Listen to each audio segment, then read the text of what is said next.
वैसे तो हमारी अपेक्षाएं कभी खत्म नहीं होती, पर कुछ अपेक्षाएं जायज़ भी होती है। समाज में हम हर वर्ग के लोग हैं और सबकी अपनी अपनी अपेक्षाएं होती हैं। पर आज मैं कुछ ऐसे अपेक्षाओं के बारे में बताने जा रही हूँ जो शायद हर वर्ग के लिए ज़रूरी है। इनमें कुछ सरकार से तो कुछ खुद समाज से और कुछ देश के लोकतंत्र के चौथे स्तंभ यानी कि मीडिया से होगी। एक सक्रिय समाज के नागरिक के तौर पर मीडिया और सरकार से होने वाली अपेक्षाओं पर पूरी किताब ही लिखी जा सकती है। शायद पन्ने और कलम की स्याही खत्म हो जाए, लेकिन तंत्र द्वारा प्रताड़ित एक आम जनमानस की आंखों से मीडिया के तरफ देखती हुई लालसा खत्म नहीं होगी। तब भी मूलभूत आवश्यकताओं के लिहाज से मेरी यह अपेक्षा है कि मेरे देश की सरकार संविधान व उसमें निहित प्रत्येक विधाओं का पालन करें। भारत की बात करें, यहाँ की प्रबुद्ध जनता को जाति, धर्म, समुदाय के बेड़ियों से आज़ाद कराए।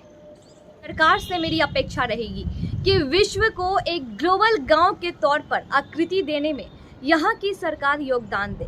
पश्चिमी देशों से तुलना न करते हुए मेरी सरकार से यह मांग रहेगी कि भले हमारे पास अत्याधुनिक युद्धपोत और बम वर्षक विमानें ना हो, पर मेरे गांव में रह रहे दिहाड़ी मजदूर की बेटी लीला के लिए बेहतर सुविधाओं वाला हाई स्कूल हो। वहाँ के किसान इतने समृद्ध बने कि कर्जा चुकाने के लिए उन्हें अपनी उपजाऊ जमीन और दुधारू गाय ना बेचना पड़े। चाहे तो सरकारें विभिन्न उत्पादों और सेवाओं पर सब्सिडी ना दें, पर इसे हक पूर्वक खरीद लेने के लिए युवाओं के लिए रोजगार का अवसर प्रदान करें। सरकार पढ़े लिखे युवाओं, कौशलपूर्ण दिव्यांगों और मेहनती महिलाओं के लिए नए रोजगार के श्रेणियों पर काम करें, जिससे इनके और इनके परिवार की जीवन शैली सुधर सके। मेरी यह मांग रहेगी कि सरकार उन तमाम गरीब, दलितों, आदिवासियों और औरतों को मुख्य धारा में लाने के लिए प्रयासरत हो, ताकि वे संविधान द्वारा निहित समानता और गौरव के साथ जीवन यापन कर सकें।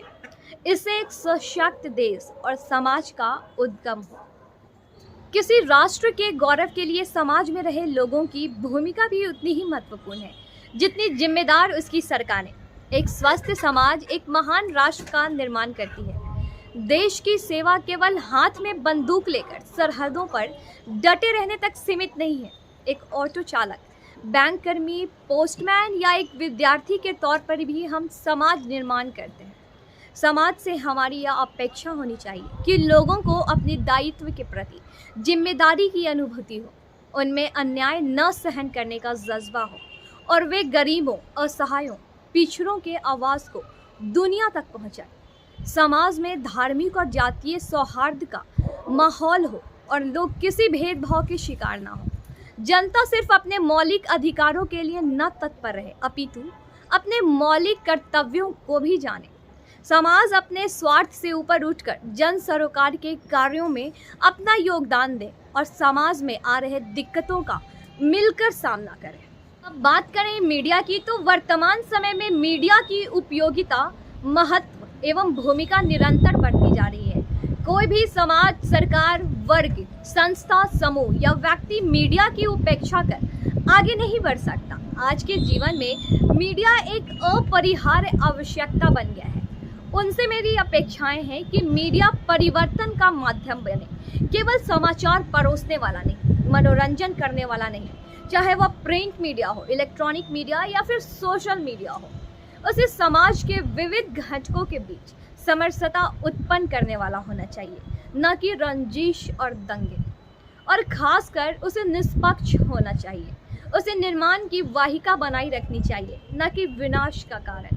हमारे नज़र से मीडिया को जनता का सहभागी भी उतना ही बनना चाहिए जितना कि सरकार का। मुझे मीडिया से यह भी उम्मीद है कि वो बड़े शहरों और मेट्रो सिटी के साथ साथ छोटे कस्बे या गांव में जाकर उनके मुद्दों को भी सरकार के सामने लेकर आए, ताकि उनकी दिक्कतों और जीवन शैली को भी लोग और सरकार समझकर उनके हित में काम कर सकें। वर्तमान परिस्थिति और परिप्रेक्ष्य में समाज और मीडिया के फलस्वरूप व वर्तमान मुद्दा पर हमारी बातों को आप लोगों तक पहुंचाने का प्रयास यही है कि नव वर्ष हमारे लिए नई चुनौतियों के साथ साथ नए अवसर भी ला रहा है। अतः मैं और आप, यह समाज, हमारी सरकारें और मीडिया भारत के साथ साथ विश्व के विकास में सहयोगी बने। धन्यवाद।